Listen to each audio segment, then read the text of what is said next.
I am Djoser, the first king of Egypt's third dynasty, the ruler who laid the foundations of a new era and illuminated the path of civilization with my great achievements. Generations have known me as the first architect of Egyptian greatness, a visionary who changed the course of history.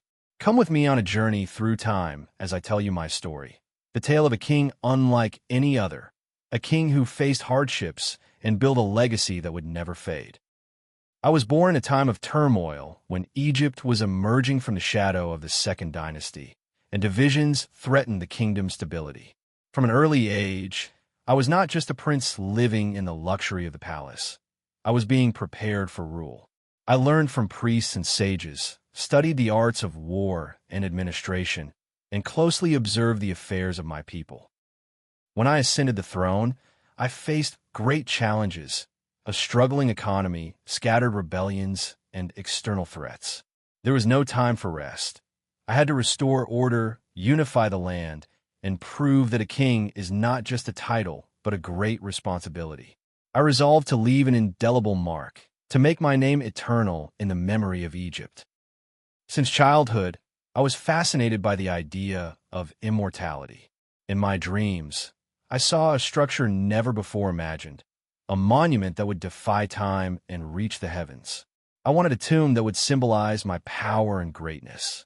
So I summoned Imhotep, the man who would become a legend, my chief minister and a genius architect, and I shared my vision with him. It was no easy task.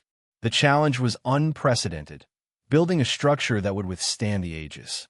Work began in Saqqara, where thousands of men labored under harsh conditions, cutting stones, lifting them, constructing layer upon layer, until the first pyramid in history rose, the Step Pyramid.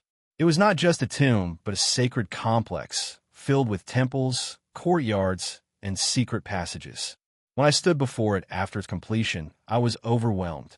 This monument would not merely mark my death, but stand as proof that Djoser was greater than just a king. But my reign was not just about building. I worked to bring about a renaissance in every aspect of Egyptian life. I established order and law, restructured royal administration, and made Egypt stronger and more organized. I understood that the kingdom's prosperity depended on its economy, so I focused on agriculture, built canals and dams, and ensured that the Nile truly became the lifeblood of Egypt. I was not a king who ruled from his palace. I was a leader who guided his people.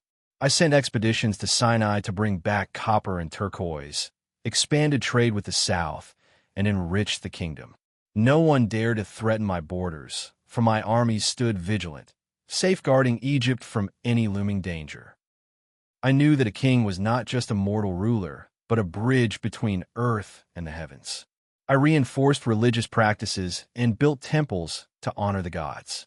I believe that Ra, the sun god, granted me strength, so I performed sacred rituals and empowered the priesthood.